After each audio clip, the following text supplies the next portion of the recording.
Is it time to upgrade the drivetrain in your Jeep Wrangler or Gladiator? In this video, we're going to cover all the bases so you know exactly which engine you want to go with.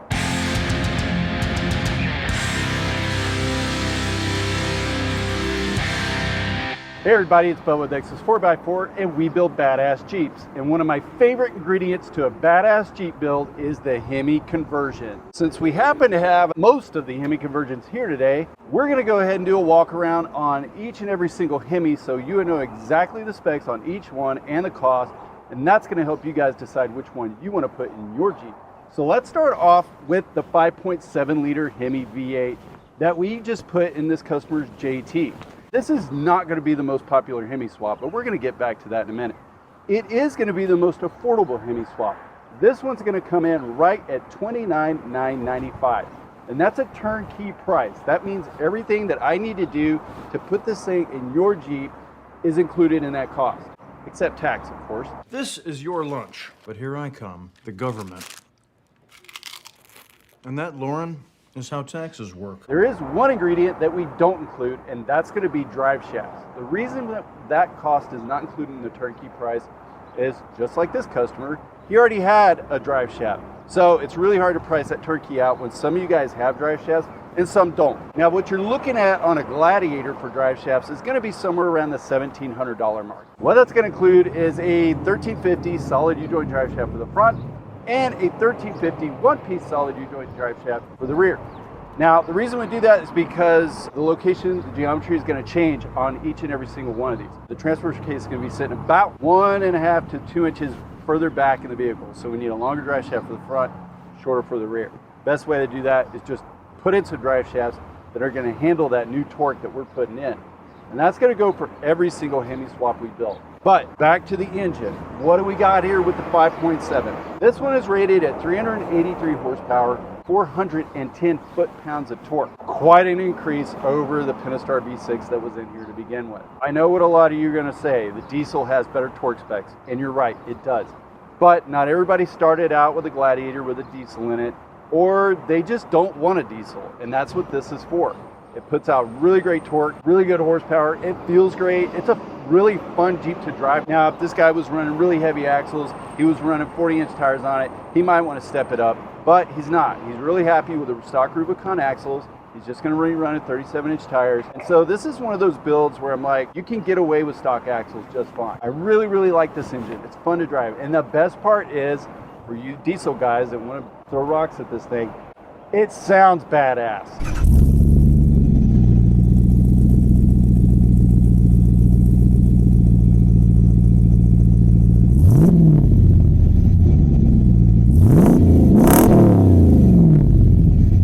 That's not something that I get out of a diesel. This thing sounds like American horsepower, and I love it. You could step on this thing and it's gonna rocket down the road way, way better than any of those other engines. I'm really excited about this build. The customer's gonna be thrilled when he gets here in a little bit. This is the first 5.7 that we've done in a Gladiator, and I'm really, really taken back by it. I love it. You're looking at about $29,985 for the turnkey swap, another $1,700 in axles. And one thing that's gonna go across the board for all of these Hemi swaps is you guys gotta have a Rubicon transfer case to begin with. If you don't, it's not the end of the world. We're just gonna add that into there, and you're looking around $2,900 is, I think, what we charge for that. Let's move on to the 392 or the 6.4 Hemi, whichever one you call it, that we have in our Gladiator here. As you know, guys know, we tried a few different options on the V6s when we first got it. We tried a turbo. That thing sucked. We did a hamburger supercharger. That was fun, but I felt like as heavy as the Jeep build was, it wasn't giving me the power that I really wanted. Plus, I still had you guys calling me begging to put V8s in these things. And we were still used to putting in the LS swaps and the JKs, so I was really still jaded about that, wasn't ready to do it. So we jumped on board with the Hemi conversions because they just work so damn well. It's amazing how great and how OEM these things look in here. As you can see, the 6.4 just sits at home in here, and it's great. Hands down, this is the most popular Hemi conversion there is. I know this is gonna sound crazy, but people are like, well, if I'm spending $30,000, I might as well spend 36 and get the big dog. That's exactly what the 392 is, and it is amazing. 505 horsepower, 500 foot-pounds of torque, maybe a little bit more, maybe a little bit less. Feels great. It is amazing how much fun it is to drive this one. You saw me take it down to Baja. If you haven't, go watch that video. It's pretty rad. I drove this thing to California. I crossed the border. I did 1,700 miles in Baja, and I drove it back. And not a single time did we have a problem with this engine. It never overheated. It never threw codes. It never left me on the side of the road. It never failed. It was just the perfect swap. And that's what I love about these things, man. With the big 40s, the 60s, big heavy bumpers on these things, you don't know it with this engine. It just pushes it down the road like a muscle car. And it sounds badass. This one comes in at $35,995. Same rules apply. You're gonna need drive shafts and you're gonna need a Rubicon transfer case if you didn't already. I'm one of those guys. I had to cough it up. I had to buy one when I did the swap. But well worth it. If I'd have known back in the day, I would have bought a Rubicon just for that reason. It's one of those things, when you're pricing these trucks out, if a Rubicon is only going to cost about $5,000 or $6,000 more, just go for the Rubicon. I mean, you know you're going to be doing the Hemi conversion. The amenities that are included in that package it's going to wash. Now, if you guys are considering any of these 6.4s, you're considering a Hellcat, you're considering a Demon, we got to change the axles, guys. I know some of you out there, you're running the 6.4. We've built them with the stock axles. They just want the power. Now, I think if you're just on the road, you're cruising around, you're never off-roading this thing, and you're not going to be doing stupid burnouts and shit in it like I would do, then you're probably okay with the stock axles. I mean, if you're just babying this thing, you just want bragging rights of having a 6.4 in your truck, you could probably get away with it. You're not going to get away with a Hellcat and Demon. Forget it. That's just not going to happen. But you may be able to get away with a 6.4.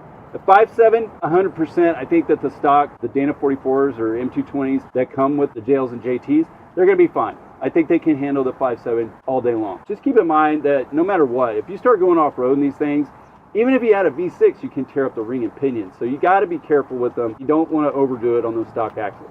So that's where we come in with what seems to be the most popular choice when we do these builds are going to be Spicer UD60s. We've done Curry F9s. We could do the Dynatracs. You can do just about any large 8-lug axle out there that you want to throw under it, okay? But Spicer UD60s, you guys know I had my thing. Broken U-joint. I can't lie, they're a really great axle for the price.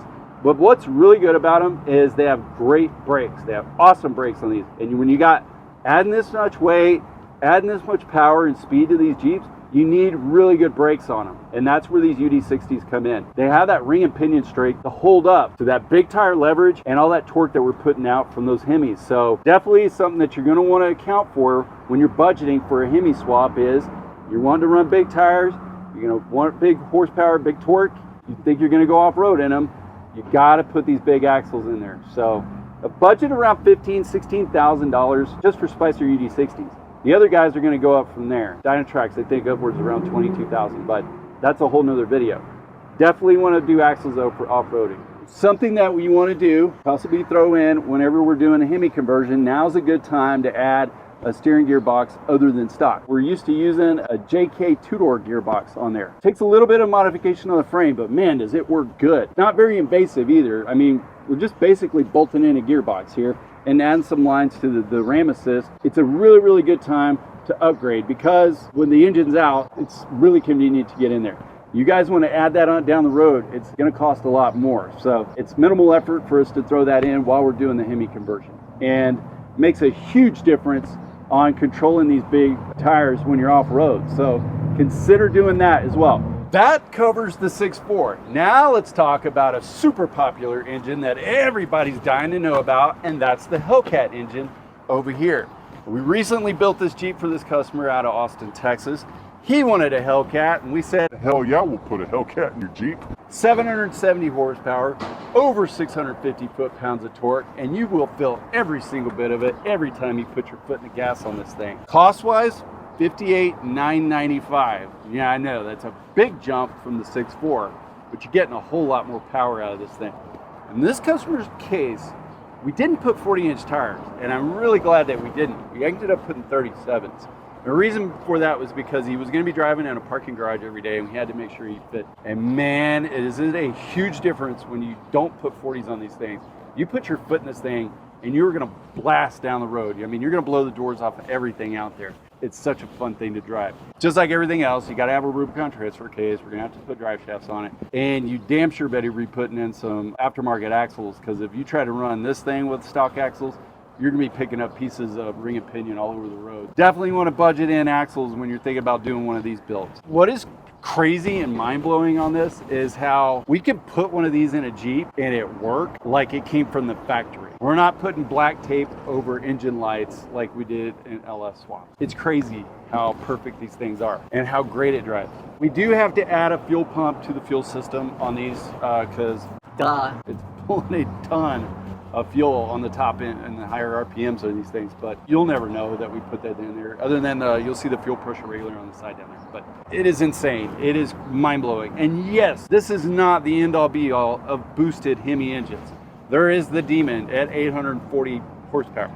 Now you say 840 horsepower, that's race gas, right? But you're still at like, I think it's 807 horsepower. Depending on what conversion you're doing, you could probably do a red eye in here also, which is between the Hellcat and Demon, but we don't do those. It just works and it's insane. It throws you back in the seat, especially with a 37-inch tire. One thing I'm gonna throw in here about the Hellcat, as much fun as it is to drive and as cool as it is, I gotta be honest, I'm not a fan of supercharger sounds, and this thing makes a lot of supercharger sounds.